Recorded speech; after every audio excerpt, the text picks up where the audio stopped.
नमस्कार। आज हम शादी से जुड़े एक ऐसे पहलू पर बात कर रहे हैं जिसमें शायद उतना ध्यान नहीं जाता। मेरा मतलब है उसका आर्थिक पक्ष।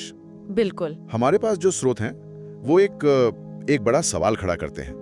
क्या भारत में शादी सिर्फ प्यार और समझौते का रिश्ता है, या कहीं ना कहीं ये एक आर्थिक लेन देन का रूप भी ले चुकी है? हाँ, स्रोत यही इशारा कर रहे हैं। जैसे रिश्ते की शुरुआत में दहेज की बात आती है, और अगर रिश्ता नहीं चलता तो फिर गुजारा भत्ता यानी एलिमनी, ये दोनों चीजें ध्यान खींचती हैं। हाँ, तो चलिए पहले दहेज को समझते हैं। स्रोत इसे उन उपहारों की तरह बताते हैं जो अक्सर मांगे जाते हैं, या फिर एक सामाजिक दबाव होता है कि देने ही पड़ेंगे। बिल्कुल।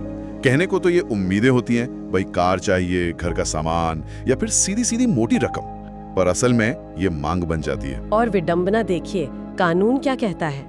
दहेज प्रथा निषेध अधिनियम 1961 है हमारे पास। कानूनन तो ये अवैध है। बिल्कुल अवैध। पर फिर जमीनी हकीकत कुछ और ही कहानी कहती है। राष्ट्रीय अपराध रिकॉर्ड ब्यूरो मतलब NCRB के आंकड़े, वो तो बहुत ही भयानक है।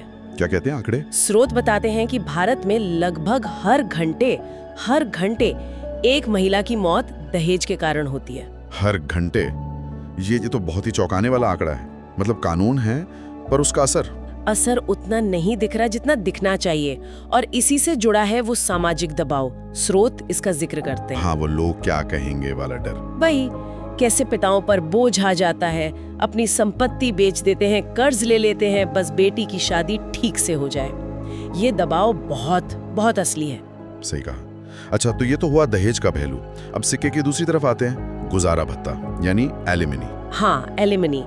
कानूनी तौर पर देखें तो ये वो आर्थिक मदद है जो तलाक के बाद पति को अपनी पूर्व पत्नी को देनी पड़ सकती है। खासकर तब जब पत्नी आर्थिक रूप से शायद उतनी मजबूत ना हो या निर्भर हो। मीडिया पर तो मजाक भी बनता है शादी की EMI टाइप का। हाँ, वो मैंने भी देखा है। और कुछ लोग ये सवाल भी उठाते हैं कि कहीं ये एक तरह का नया दहेज तो नहीं बन गया। देखिए, स्रोत यहाँ दोनों पक्ष दिखा रहे हैं। वो मानते हैं कि जैसे दहेज कानूनों का दुरुपयोग होता है, मतलब झूठे केस वगैरह, हाँ, वो खबरें आती हैं, वैसे ही एलिमन के मामलों में भी दुरुपयोग की गुंजाइश रहती है। बिल्कुल रहती है। कुछ मामले शायद झूठे हों या बढ़ा चढ़ाकर पेश किए गए हों, लेकिन स्रोत इस बात पर भी जोर देते हैं, और ये बहुत जरूरी है, कि दुरुपयोग की संभावना से असली मामलों की जरूरत कम नहीं हो जाती। मतलब ये कि बहुत सी महिलाओं के लिए तलाक के बाद सच में गुजारा भत्ता ही एकमात्र आर्थिक सहारा होता है। उनकी जरूरत असली होती है। अच्छा। और कानून में भी इसे रोकने के मतलब दुरुपयोग रोकने के प्रावधान है। जैसे पत्नी की अपनी कमाई कितनी है, उसकी संपत्ति क्या है, ये सब देखकर ही एलिमनी तय होती है। तो ये एक तरफा नहीं है, दुरुपयोग की आशंका है लेकिन जरूरत भी है। बिल्कुल। तो कुल मिलाकर स्रोत हमें यही सोचने पर मजबूर कर रहे हैं कि शादी कैसे कभी-कभी एक भावनात्मक रिश्ते से ज्यादा एक आर्थिक समझौते जैसा लगने लगता है। हाँ, मतलब शुरू में दहेज का लेन देन, और अगर रिश्ता नहीं टिकता तो अंत में एलिमनी का हिसाब किताब। एकदम सही। और यहीं पर स्रोत का सबसे अहम नजरिया सामने आता है। वो इसे पति बनाम पत्नी या पुरुष बनाम महिला की लड़ाई की तरह नहीं देखते। जेंडर वॉर नहीं मानते वो इसे?